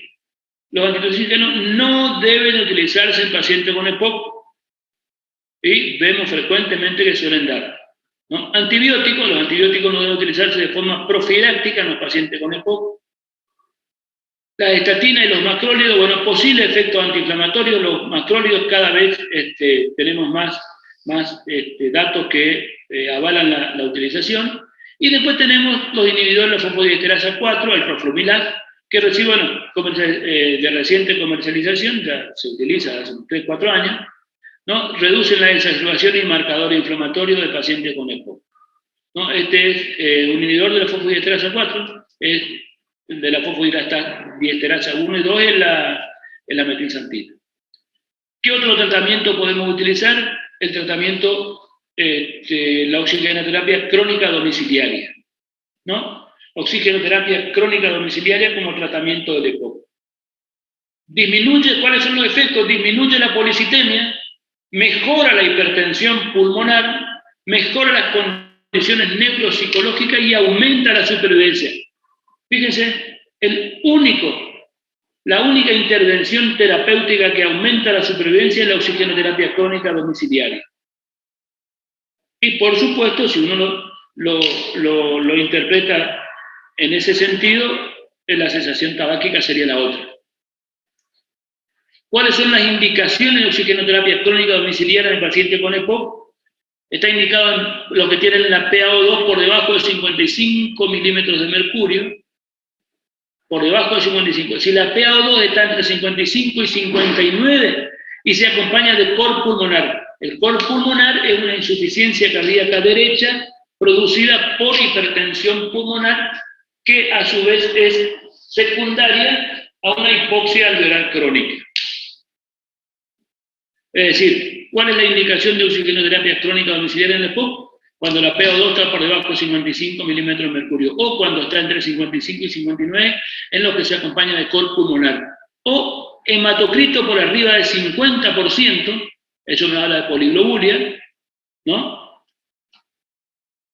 Los que tienen arritmia cardíaca, o los que por la hipoxemia tienen afectación de las funciones intelectuales. Todas esas son indicación de oxigenoterapia crónica domiciliaria. Por supuesto, indicada en condiciones estables y que no fumen, en condiciones estables y que no fumen. La fracción inspirada de oxígeno tiene que ser baja, 22 o 24%, y tiene que recibir más de 15 horas por día.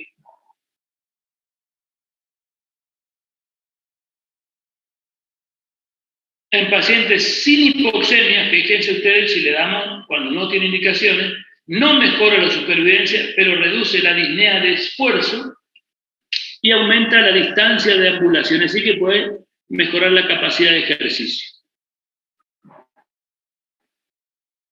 Esto tiene que conocer, no tienen que olvidar. Y después tenemos otros tratamientos no farmacológicos, como por ejemplo la rehabilitación, mejora el rendimiento del ejercicio y el estado de salud de los pacientes con EPOC. No tiene efecto sobre la función pulmonar ni sobre el pronóstico de la enfermedad, pero sí sobre la calidad, reduce la utilización de recursos asistenciales. Bueno, no hay unidad de criterio en cuanto a su indicación. Todos los pacientes tienen que, eso sí, que es imprescindible, es impredecible el grado de mejora de cada paciente. Bueno, las técnicas de entrenamiento del músculo respiratorio y periférico, en tanto se puede hacer kinesioterapia, y programa de 6 meses y de 2 horas de duración, debe ser de forma prolongada. Y esto, a modo de resumen, ¿se acuerdan que teníamos los pacientes A, B, C y D, de acuerdo al BOL? Bueno, los pacientes A, que eran los de bajo riesgo, y este B también de bajo riesgo. Este poco síntoma, este tiene más síntomas, este tiene menos de 2 reagudizaciones y un CAT menos de 10, y este tiene un CAT más de 10 más de 2 reagudizaciones.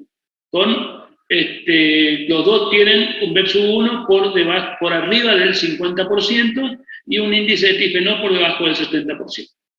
Es decir, tratamiento de paciente A. Pueden recomendarse tanto los broncodilatadores de corta duración, es decir, cuando tiene síntomas, ¿no? Y ya no se recomienda la combinación de estos dos. Es decir, esto es para el paciente A, que era el poco sintomático. Paciente B, terapia inicial, broncodilatador de larga duración, uno o el otro, cualquiera de los dos, y siempre tiene que llevar un broncodilatador de corta duración para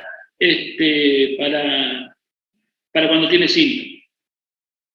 Y si acá persiste con síntomas, obviamente pasa a la combinación de LABA más LAMA, ¿sí? O corticoide inhalado, que es el paciente C. Y el paciente D, que era el que tenía muchos síntomas, más indicación, más internación en el último año, un CAT de más de 10, y tiene un BEP-1 por debajo del 49%. Se considera como terapia inicial, bueno, LABA-LAMA, y valorar su efecto en la disnea y en las exacerbaciones, y en situaciones específicas teniendo en cuenta ciertos criterios de gravedad, las combinaciones de LAMA más LABA, ¿no? Si los síntomas son graves, bueno, tiene CAT de más de 20, es decir, CAT hasta 40 puntos, y más de 10 ya se considera severo, más de 20.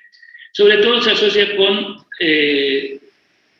con gran disnea, limitación al ejercicio. Bueno, existe evidencia de que esta combinación es superior a los monocomponentes por separado, pero no se ha demostrado, bueno, la ventaja sobre los antimuscarínicos de acción larga en la prevención de la exacerbación. La combinación, esto ya habíamos dicho todo el tiempo, y este es un resumen del tratamiento escalonado, cuando le agregamos en algún punto el corticoide, y qué hacemos con el EPOC grave, el EPOC grave sería este estadio D. Vamos a ver si tenemos 5 minutos para hablar de las exacerbaciones de la EPOC.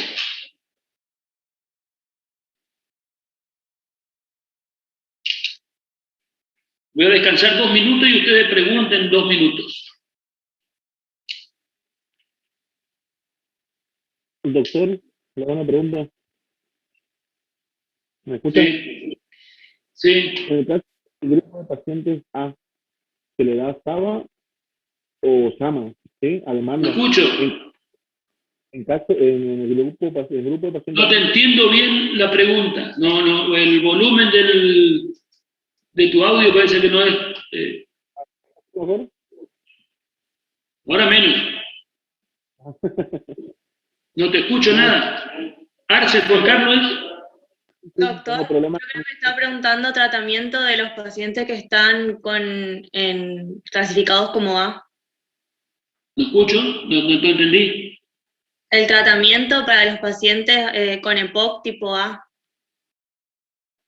Tipo A. Ese recibe solo el broncodilatador de rescate.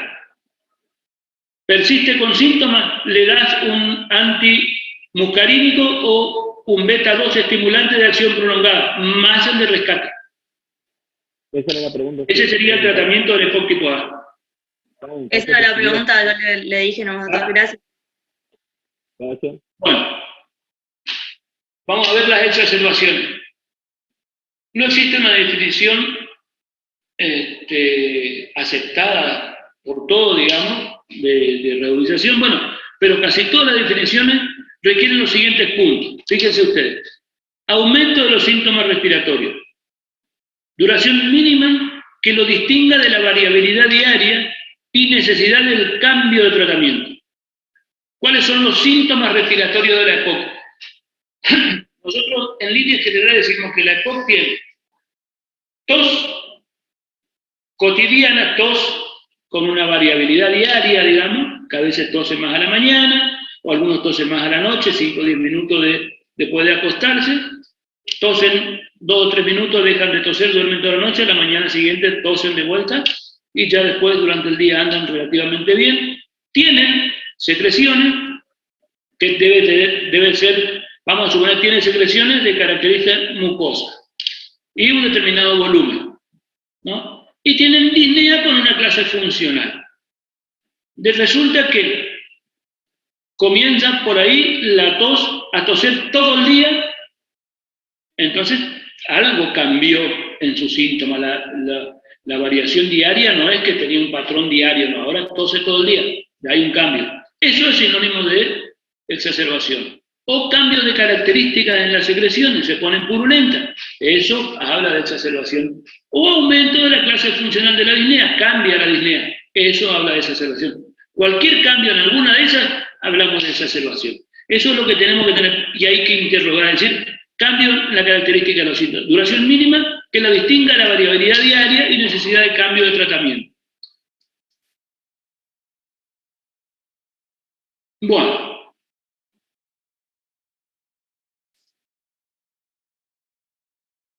¿Cuáles son los factores de riesgo de fracaso terapéutico en la exacerbación de la EPOC? Bueno, alteración grave de la función pulmonar, disnea basal moderada grave, incremento del número de visitas médicas por síntomas respiratorios, más de 3 por año, incremento del número de agudizaciones, más de 3 por año, tratamiento antibiótico inadecuado y la utilización de oxigenoterapia domiciliaria.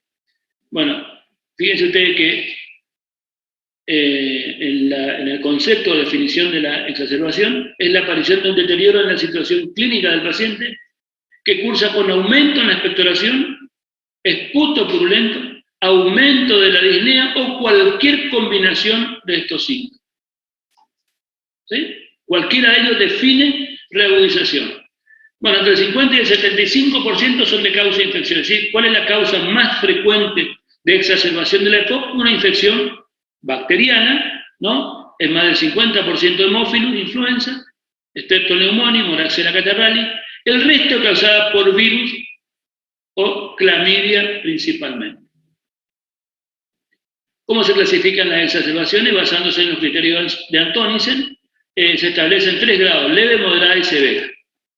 Leve, cuando aparece uno de los 3 síntomas cardinales, empeoramiento de la disnea, aumento de la purulencia del esputo, aumento del volumen del esputo y además, por lo menos uno de los siguientes hallazgos. Infección de las vías respiratorias altas en los últimos 5 días, fiebre, sin otra causa aparente, aumento de la sibilancia, aumento de la tos y aumento de la frecuencia respiratoria o la frecuencia cardíaca en más de un 20%. Exacerbación leve. ¿Cómo definimos exacerbación leve? De acuerdo a la severidad. Bueno, cuando aparece uno de estos tres síntomas: empeoramiento de la disnea, aumento de la purulencia, aumento del volumen y además uno de estos: infección en los últimos 5 días, fiebre sin otra causa, aumento de la sibilancia, aumento de la tos y aumento de la frecuencia cardíaca, la frecuencia respiratoria por arriba del 20% de lo basal. ¿A qué le llamamos exacerbación moderada? Cuando aparecen 2 de los 3 síntomas cardinales y uno o más de los hallazgos mencionados anteriormente. 2 de los 3 síntomas cardinales ya habíamos visto. Y una severa cuando están los 3 síntomas cardinales, es decir, el aumento de la tos, el aumento del esputo y la purulencia y la disnea, ¿no? ¿Cuáles son los signos de alarma? Los que nos dicen, tiene alta probabilidad de morirse. Bueno, marcado aumento de la disnea, taquipnea por arriba de 25 respiraciones por minuto, signo de insuficiencia respiratoria, uso de músculo accesorio en reposo, confusión mental, cianosis de reciente aparición, edemas periféricos de reciente aparición y disminución marcada de las actividades diarias. Cuando tenemos esto, en la atención primaria tenemos que internarlo casi sin duda. ¿Cómo se diagnostica la exacerbación diagnóstica? La causa fundamentalmente, el diagnóstico fundamentalmente clínico, y de ser necesario se solicitará principalmente radiografía de tórax. ¿Para qué? Para ver si no hay una neumonía, para ver si no hay un neumotórax, puede ser otra causa de la reagudización, para ver si no hay clínica o signo de insuficiencia cardíaca. Para eso tendremos que haberle ocultado rales crepitantes, intolerancia al decúbito, tercer ruido, es decir, que otra de las causas de las reagudizaciones. Las infecciones son las más frecuentes. Le siguen la insuficiencia cardíaca, bueno, la neumonía, la insuficiencia cardíaca, el neumotórax, me queda uno. Y la embolia de pulmón. Esas son las causas más frecuentes de reagudización de la EPOC. Bueno, radiografía de tórax, gasometría arterial, electrocardiograma, hemograma, bioquímica general y algunas circunstancias que se puede espirometría. El BES1 en la reagudización no se relaciona significativamente con los niveles de PO2 y solo débilmente con la CO2. Es decir, eso es la particularidad de la espirometría en las reagudizaciones. Prácticamente tiene poca utilidad en la reagudización. ¿Cuáles son los signos de mala evolución o los factores de riesgo de mala evolución en las reagudizaciones? Mayor de 65 años, disnea grave, comorbilidad significativa, es decir, no es lo mismo un paciente solo con EPOC que tenga insuficiencia cardíaca, cardiopatía isquémica, una arritmia, fallo renal, alguna hepatopatía. Esos son factores de mal pronóstico, digamos. ¿Qué otro más? Más de 4 exacerbaciones en el año previo, ingreso hospitalario por exacerbación en el año previo, uso de esteroides sistémicos en los últimos 3 meses. El que tiene oxigenoterapia crónica domiciliaria, ya estamos hablando de que es un EPOC severo en todos los aspectos. Uso de ventilación mecánica no invasiva, uso de antibióticos en los 15 días previos y expectoración recientemente purulenta. Cualquiera de estos me va a decir a mí que tiene probabilidad de tener mala evolución de esta reagudización. ¿Cómo se puede prevenir las reagudizaciones o la exacerbación del EPOC? Bueno, dijimos que el tiotropio reduce la probabilidad de sufrir exacerbaciones comparado con el hipratropio, ¿no? O placebo, sin que haya confirmado el incremento de eventos cardiovasculares. Los beta-2 enérgicos de larga duración también pueden reducir las exacerbaciones, es decir, tener una buena adherencia terapéutica es uno de los factores que previenen las exacerbaciones. Y la adherencia terapéutica, en el escalón que nosotros nos encontremos, o de acuerdo a la clasificación, en el estado que nosotros le pongamos, tiene que ser en forma adecuada. Fundamentalmente tiene usted el tiotropio, los beta-2 de acción prolongada, ¿no? Los corticoides utilizados a largo plazo también muestran algún efecto, sobre todo en los pacientes con BES1 por debajo del 50% del teórico. No se recomiendan como uso de monoterapia en EPOC porque pueden incrementar el riesgo de infecciones respiratorias.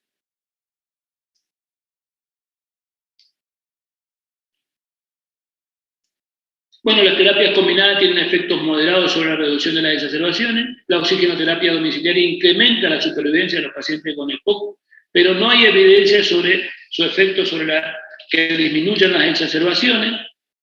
La rehabilitación pulmonar puede tener un efecto beneficioso en cuanto a la reducción de hospitalizaciones, sobre todo por la percepción de la disnea y mejora de la calidad de vida. Esta es la clasificación de Antonissen, ya vimos.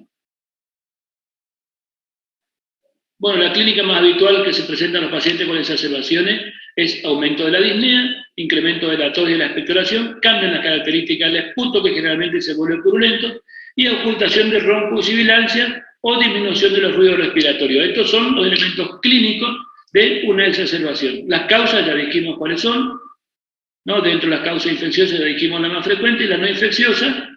Bueno, causas ambientales, insuficiencia cardíaca, cardiopatía isquémica, arritmia, embolia de pulmón, traumatismo, cirugía, bueno, y dijimos neumotórax, era otra causa. ¿Cómo evaluamos inicialmente al paciente con EPOC reagudizado? Evaluar la historia clínica, obviamente interrogar acerca de las reagudizaciones, qué medicación usa, evaluar la enfermedad pulmonar previa, sobre todo la clínica del estado funcional, tratamiento de fondo y frecuencia de las exacerbaciones previas. Con esto, él tuvo más de 2 internaciones en los últimos años y ya es un paciente que probablemente requiere internación ahora. Y después buscar los factores de riesgo, la frecuencia cardíaca, la frecuencia respiratoria, la cianosis de reciente aparición, el edema de reciente aparición. Obviamente que esto nos habla de que el paciente va a requerir internación. Bueno, los signos físicos, la cianosis, uso muscular accesorio, signo de insuficiencia cardíaca, alteración de la conciencia y ocultación tenemos que buscar. ¿Qué es lo que nosotros buscamos? Bueno, fundamentalmente las comorbilidades en la evaluación inicial, las causas que desencadenan la exacerbación, dijimos, infección, insuficiencia cardíaca, embolia de pulmón, anemia, neumonía, fundamentalmente, o infección canalicular, y los exámenes complementarios, la oximetría de pulso, para tener una idea de la función, el electrocardiograma de la función cardíaca, arritmia, si es que tiene o puede ser un factor desencadenante, la cardiopatía isquémica también es otro, la radiografía de tórax, sobre todo en EPOC grave, los gases arteriales, bueno, se deben medir en todo paciente con exacerbación grave o con disnea importante de rápida instauración, o los que tienen desaturación. Bueno, el tratamiento antibiótico de la exacerbación es generalmente empírico y debe basarse en 3 factores: gravedad de la EPOC, existencia o no de comorbilidades significativas, ¿sí? Y riesgo de infección por pseudomonas. Esto es para todos los tratamientos antibióticos de cualquier infección probable respiratoria. Tenemos que evaluar el riesgo de infección por pseudomonas, ¿no? Si hay comorbilidades, fundamentalmente con diabetes, cirrosis, insuficiencia renal, y la gravedad, en el caso de la EPOC, la gravedad de la EPOC, sobre todo, fundamentalmente en base al B1, ¿no? Los factores que me indican que puede haber riesgo de infección por pseudomonas: hospitalización reciente, alteración funcional cuando el B1 está por debajo del 30%, más de 4 ciclos de antibióticos en el año previo, y colonización o aislamiento previo de pseudomonas. Es decir, si yo tengo un paciente que tiene riesgo de tener una infección por pseudomonas, tengo que en el tratamiento incluir un antibiótico antipseudomonas, ¿no? El tratamiento de las reagudizaciones, entonces, la mayoría de las reagudizaciones son leve o moderadas, que pueden ser manejados en la atención primaria, o sea, en el domicilio. Quienes se internan, bueno, los que tienen reagudizaciones, o porque tienen reagudización grave, o tienen caída de la función respiratoria en forma severa previamente, ¿no? Entonces, a todos se le da, fíjense ustedes, mantener el tratamiento de base habitual para la enfermedad, eso tiene que recibir. Broncodilatador de acción corta tiene que recibir, el de acción prolongada tiene que recibir. Eventualmente, si persiste con síntomas, se le puede agregar teofilina durante la internación y corticoides, que en general durante la internación son sistémicos, y lo que se realizan, las realizaciones que se realizan en tratamiento domiciliario puede ser corticoides inhalados, ¿no? Bueno, los que se utilizan, los corticoides se utilizan durante las reducizaciones son hidrocortisona, 100 miligramos cada 8 horas, cuando se utiliza por vía sistémica, digamos, por vía endovenosa. Y si no, lo que ustedes conocen por vía inhalatoria.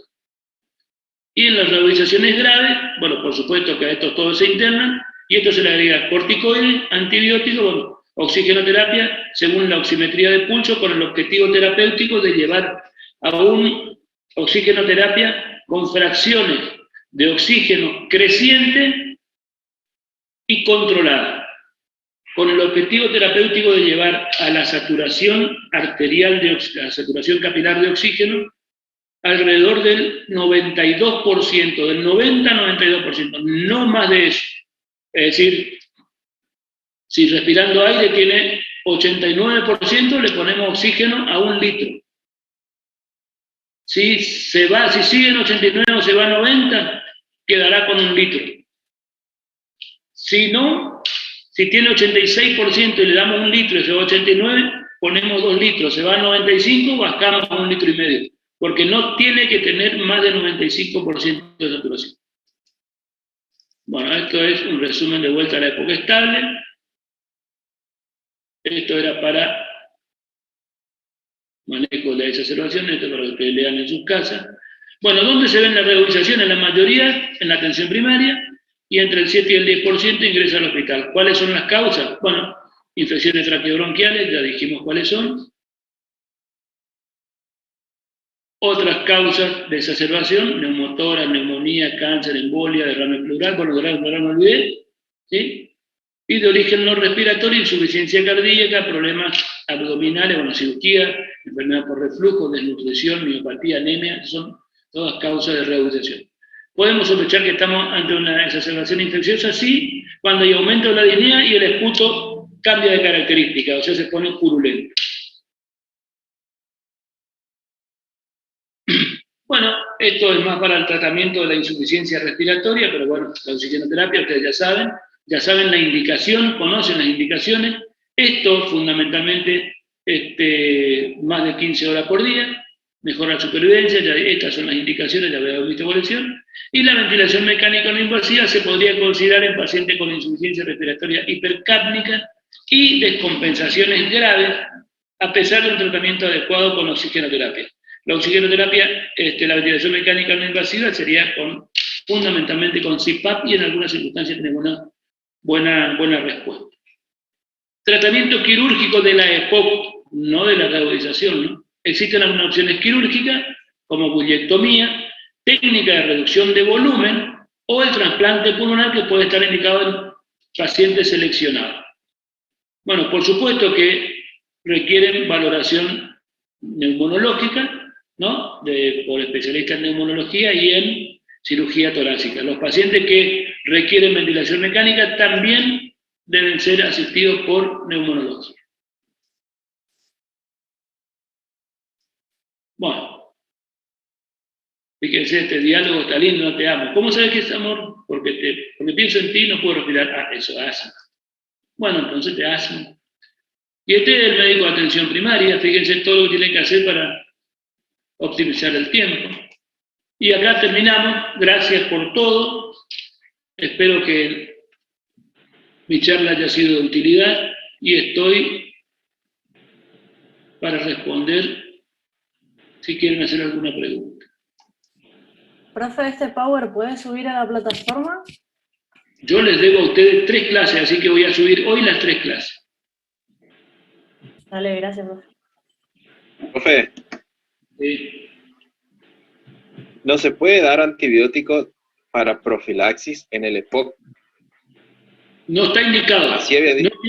No, vos sabés que hace más o menos unos 10 años atrás hubo en una época en que aún las guías decían que el antibiótico terapia era beneficioso, sobre todo la quinolona, pero desde el 2015 en adelante se comenzó a ver que lo que se hace es seleccionar cepa, en realidad cepa resistente cuando vos le prescribís un antibiótico. Lo que sí se suele dar como antiinflamatorio dosis baja de un citromicina o claritromicina, que es la mejor y se puede dar en el asma, en la bronquiectasia y en la EPOC. pero no como tratamiento Gracias. antibiótico, sino como un ayudante antiinflamatorio. Gracias, profe. Doctor, una consulta. ¿Por qué no puede saturar mayor a 95%? ¿Por qué no puede saturar? En realidad puede saturar. Lo que pasa es que nuestro objetivo tiene que ser por debajo. Si le ponemos una saturación por arriba del 95%, los pacientes que son EPOC suelen ser hipercápnicos crónicos.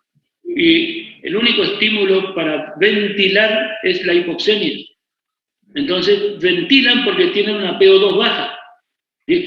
Tienen estímulo respiratorio porque tienen una PO2 baja. Si vos le subís la PO2, el único estímulo que tenían para respirar, vos le estás sacando.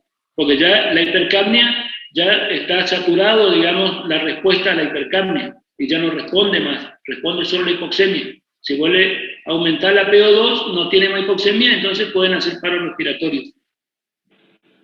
Gracias, doctor. Vendría a ser como un efecto adverso de la oxigenoterapia, como una intoxicación por oxígeno. Doc, disculpe, Bueno, sí, una consulta. Respecto al parcial, sí. ¿Qué parcial? el parcial de asma, ¿El parcialito? Ah, eso creo que la doctora le iba a poner hoy. eso queríamos saber si rendíamos hoy. Creo que le iba a poner hoy. Ella dijo que se comunicó con ustedes que se ponía antes de las 19 o algo así, ella avisaba. O si iba a ser, avisaba antes de las 19. Sí, eso fue ayer, por eso Sí. consultábamos si hoy es lo mismo. Gracias. Bueno, nos vemos. Hasta luego.